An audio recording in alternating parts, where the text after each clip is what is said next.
3,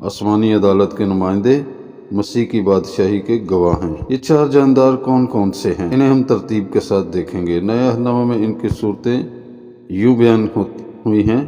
پہلا جاندار شیر جیسا، مکاشفہ 4:7 میں، اور اس کی علامت بادشاہی، قوت اور اختیار کو ظاہر کرتی ہے، اور اس کا روحانی مفہوم یہ ہے کہ یسوع مسیح بادشاہوں کا بادشاہ ہے۔ اس کا ذکر ہمیں کلام مقدس میں سے مکاشفہ 19:16 میں ملتا ہے، اور اس کے کپڑے اور اس کی ران پر یہ نام لکھا ہوا ہے: بادشاہوں کا بادشاہ اور خداوندوں کا خداوند۔ عزیزو، یہ آیت یسوع مسیح کی جلالی آمد اور ان کی شاہانہ حاکمیت کو ظاہر کرتی ہے، جہاں وہ فاتح بادشاہ کے طور پر ظاہر ہوتے ہیں۔ اور دوسرا جاندار بچڑے جیسا، اس کی علامت خدمت، قربانی، فروتنی کو ظاہر کرتی ہے، اور اس کا روحانی مفہوم یہ ہے کہ یسوع مسیح کامل خادم ہے۔ اس کا ذکر ہمیں انجیل مقدس مرکز 10:45 میں ملتا ہے: ابن آدم خدمت لینے نہیں بلکہ خدمت کرنے آیا ہے۔ اور تیسرا جاندار انسان جیسا چہرہ، اس کی علامت یہ ظاہر کرتی ہے کہ انسانیت، ہمدردی اور سمجھ بوجھ، اور اس کا روحانی مفہوم یہ ہے کہ یسوع مسیح کامل انسان بھی تھے۔ اس کا ذکر ہمیں خدا کے کلام میں عبرانیوں 4:15 میں ملتا ہے: وہ ہماری کمزوریوں میں شریک ہوا۔ اور چوتھا جاندار اڑتے ہوئے عقاب جیسا، اس کی علامت یہ ظاہر کرتی ہے آسمانی اختیار، الہی قدرت اور بلندی، اور اس کا روحانی مفہوم یہ ہے کہ یسوع خدا کا بیٹا ہے، جس کا ذکر ہمیں انجیل مقدس یوحنا کے مطابق 14 باب میں ملتا ہے۔ عزیزو، بہت سے علماء کے مطابق یہ 4 جاندار 4 انجیلوں کی نمائندگی بھی کرتے ہیں۔ پہلا جاندار شیر، یہ بادشاہ کی علامت ہے جو متی کی انجیل کو ظاہر کرتا ہے، اور دوسرا جاندار بچڑا جو خادم کی علامت ہے، یہ مرکز کی انجیل کو ظاہر کرتا ہے، اور تیسرا جاندار انسان، یہ کامل انسان کی علامت ہے، اور یہ لوکا کی انجیل کی نمائندگی کرتا ہے، اور چوتھا جاندار عقاب، یہ خدا کے بیٹے کی علامت ہے جو یوحنا کی انجیل کو ظاہر کرتا ہے۔ مطلب جس مسیح کی گواہی انجیلیں دیتی ہیں، وہی مسیح اب تخت پر عدالت کر رہا ہے۔ مکاشفہ 6:1 میں 4 جانداروں کا کردار، چاروں جانداروں میں سے ایک کی گرج کی سی آواز، یہ بہت اہم ہے۔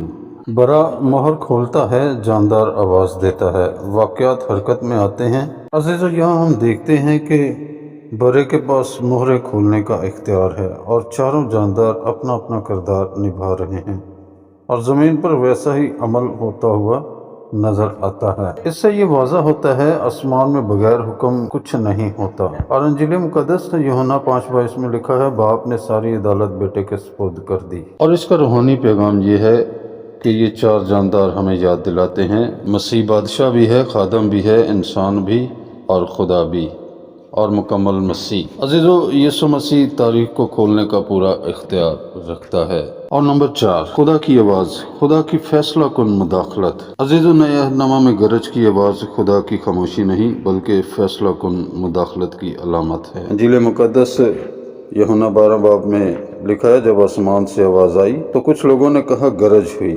یہ اس وقت ہوا جب یسوع مسیح صلیب کی بات کر رہا تھا، اور اس کا گہرا ربط ہمیں یوں ملتا ہے کہ صلیب پر بھی خدا بولا اور مکاشفہ میں بھی خدا بول رہا ہے، مگر مقصد مختلف ہے۔ صلیب پر خدا معافی کے لیے، انسانوں کی معافی کے لیے بولا، لیکن مکاشفہ 6:1 میں خدا انصاف کی آواز کے لیے بولا، اور اب فضل کی نہیں بلکہ عدالت کی گھڑی آ پہنچی ہے۔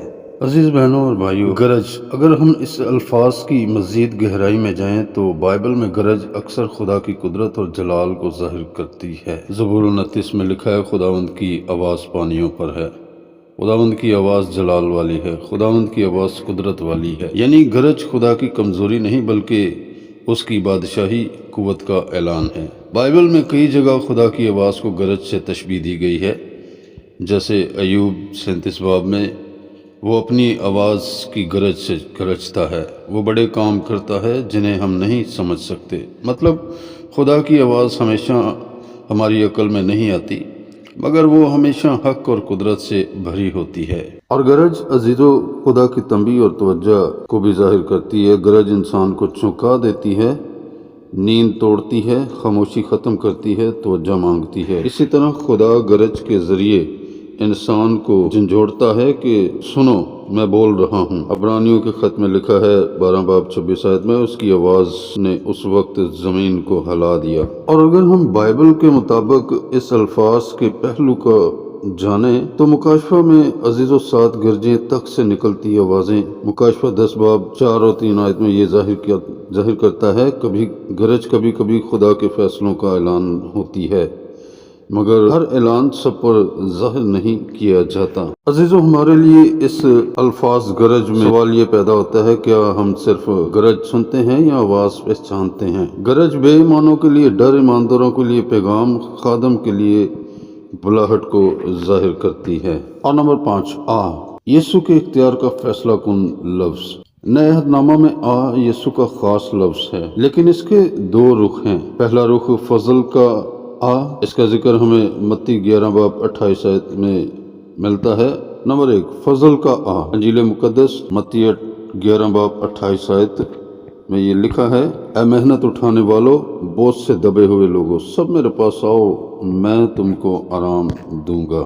عزیزو، یہ لفظ تھکے ہوئوں کے لیے، گناہ کاروں کے لیے، ٹوٹے دلوں کے لیے ہے۔ اور نمبر 2، اختیار کا اس کا ذکر ہمیں انجیل مقدس متی 25 باب 34 آیت میں ملتا ہے، جہاں لکھا ہے، اس وقت بادشاہ نے اپنے دینی طرف والوں سے کہے گا، آؤ میرے باپ کے مبارک لوگوں، جو بادشاہی بنائے علم سے تمہارے لیے تیار کی گئی ہے، اسے میراث میں لو۔ اور عزیزو، 6:1 کا دعوت نہیں بلکہ عدالتی اجازت ہے، اور اس کی گہری سچائی جو آج آؤ کہہ رہا ہے وہی کل فیصلہ سنائے گا، یعنی یہی خداوند یسوع مسیح۔ اور اس کا ذکر ہمیں کلام مقدس اعمال کی کتاب 17 باب 31 آیت میں ملتا ہے، خدا نے ایک دن مقرر کیا ہے جس میں وہ دنیا کی عدالت کرے گا، اس وقت یسوع یہ فیصلہ سنائے گا ہر انسان کی زندگی کے متعلق۔ عزیز بہنوں اور بھائیوں، نئے عہد نامہ کے مطابق یسوع تاریخ کا مرکز ہے، یسوع کا کلام پورا ہو رہا ہے،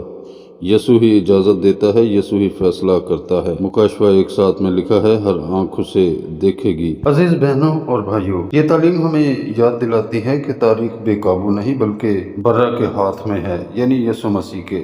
جو کل صلیب پر قربان ہوا وہی آج تخت پر بیٹھ کر مہریں کھول رہا ہے۔ یہ پیغام ہمیں آخری زمانہ کی حقیقت اور روحانی تیاری کی طرف بلاتا ہے۔ عزیزو، آج فضل کا دن ہے کیونکہ برا اب بھی نجات کے لیے بلا رہا ہے۔ کل جب مہریں کھلیں گی تو وہی برا عدالت بھی کرے گا، یعنی یسوع مسیح۔ آئیے آج فیصلہ کریں کہ ہم برا کے ساتھ پائے جائیں، نہ کہ اس کے سامنے کھڑے ہوں۔ خداوند آپ کو اس پیغام کے وسیلہ سے برکت دے، آمین۔